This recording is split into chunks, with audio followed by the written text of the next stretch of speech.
Tuberkulosis, TBC atau TB, adalah suatu penyakit infeksi yang disebabkan oleh bakteri Mycobacterium tuberculosa. Bakteri ini merupakan bakteri basil yang sangat kuat, sehingga memerlukan waktu lama untuk mengobatinya. Bakteri ini lebih sering menginfeksi organ paru-paru dibandingkan bagian lain tubuh manusia. Namun, juga dapat menyerang bagian tubuh lain seperti selaput otak, kulit, tulang, kelenjar getah bening, dan bagian tubuh lainnya. TBC bukan penyakit keturunan yang dapat menyerang siapa saja, tua, muda, laki-laki, perempuan, miskin, dan kaya.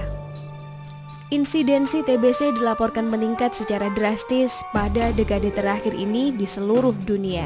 Demikian pula di Indonesia, tuberkulosis atau TBC merupakan masalah kesehatan, baik dari sisi angka kematian mortalitas, angka kejadian penyakit morbiditas, maupun diagnosis dan terapinya. Dengan penduduk lebih dari 200 juta orang, Indonesia menempati urutan ketiga setelah India dan Cina dalam hal jumlah penderita di antara 22 negara dengan masalah TBC terbesar di dunia. Kematian akibat tuberkulosis atau TBC diperkirakan menimpa 140.000 penduduk tiap tahun. Jumlah penderita TBC paru dari tahun ke tahun di Indonesia terus meningkat. Saat ini, setiap menit muncul satu penderita baru TBC paru, dan setiap 2 menit muncul satu penderita baru TBC paru yang menular. Bahkan, setiap 4 menit sekali, satu orang meninggal akibat TBC di Indonesia. Kesakitan dan kematian akibat TBC mempunyai konsekuensi yang signifikan terhadap permasalahan ekonomi, baik individu, keluarga, masyarakat, perusahaan, dan negara. Pemerintah dalam hal ini Departemen Kesehatan melalui program TBC Nasional telah bekerja sama dengan rumah sakit lembaga swadaya masyarakat, dokter praktek pribadi, organisasi keagamaan, dan ingin meningkatkan kerjasama dengan kelompok masyarakat pekerja dan pengusaha.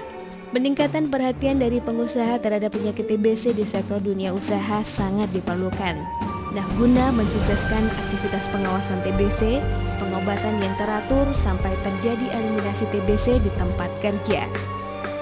Setiap tempat kerja mempunyai resiko untuk terjangkit penyakit TBC pada pekerjanya, terutama pada blue collar, karena pendidikan rendah, higien sanitasi perumahan pekerja, lingkungan sosial pekerja, dan higien perusahaan.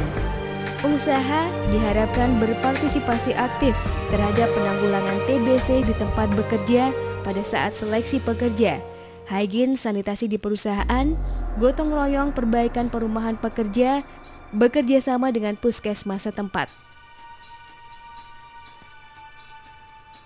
Merokok meningkatkan resiko timbulnya penyakit tuberkulosis atau TBC. Paparan terhadap tembakau baik secara aktif maupun pasif meningkatkan resiko timbulnya penyakit TBC.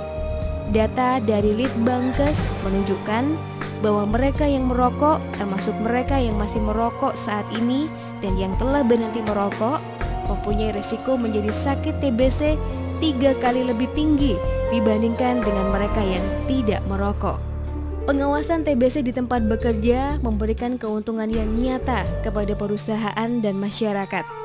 Pekerja yang menderita TBC selain akan menularkan ke teman sekerjanya, juga akan mengakibatkan menurunnya produktivitas kerja, sehingga akan mengakibatkan hasil kerja menurun dan pada akhirnya mengakibatkan kerugian bagi perusahaan tempat penderita bekerja. Penemuan penderita baru dan pengobatan dini akan memberikan keuntungan bagi penderita, perusahaan, dan program pemberantasan TBC nasional. Sumber penularan adalah dahak penderita TBC yang mengandung kuman TBC. TBC menular melalui udara bila penderita batuk, bersin, dan berbicara. Apalagi kalau percikan dahaknya yang mengandung kuman TBC melayang-melayang di udara dan terhirup oleh orang lain. Gejala utama adalah batuk berdahak terus-menerus selama 3 minggu atau lebih. Gejala-gejala lainnya antara lain sesak nafas dan nyeri di dada, batuk bercampur darah, badan lemas dan rasa kurang enak badan, kurang nafsu makan dan berat badan menurun, berkeringat pada malam hari meskipun tidak melakukan kegiatan. Kemana penderita dapat berobat? Puskesmas, Balai Pengobatan Penyakit Paru-Paru, BP4, rumah sakit, klinik, dan dokter praktek swasta. Di puskesmas, penderita bisa mendapatkan pengobatan TBC secara cuma-cuma atau gratis. Bagaimana mendiagnosa TBC? Harus dilakukan pemeriksaan dahak dengan mikroskop. Seseorang dipastikan menderita TBC bila dalam dahaknya terdapat kuman TBC. Bagaimana cara pengobatan TBC?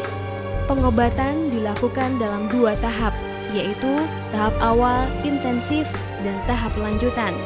Tahap pengobatan 6-8 bulan tergantung berat ringannya penyakit. Penderita harus minum obat secara lengkap dan teratur sesuai jadwal berobat sampai dinyatakan sembuh. Dilakukan 3 kali pemeriksaan ulang dahak untuk mengetahui perkembangan kemajuan pengobatan, yaitu pada akhir pengobatan tahap awal, sebulan sebelum akhir pengobatan, dan pada akhir pengobatan. Bagaimana mengetahui kemajuan pengobatan? Keluhan berkurang atau hilang, berat badan bertambah, nafsu makan meningkat. Pemeriksaan dahak pada akhir tahap awal juga menunjukkan hasil negatif. Kapan penderita dinyatakan sembuh? Bila pada pemeriksaan ulang, dahak 1 bulan sebelum akhir pengobatan dan akhir pengobatan tidak ditemukan lagi adanya kuman TBC. Kenyataan mengenai penyakit TBC di Indonesia begitu mengkhawatirkan, sehingga kita harus waspada sejak dini dan mendapatkan informasi lengkap tentang penyakit TBC. Biasakan hidup bersih dan sehat untuk menghindari TBC.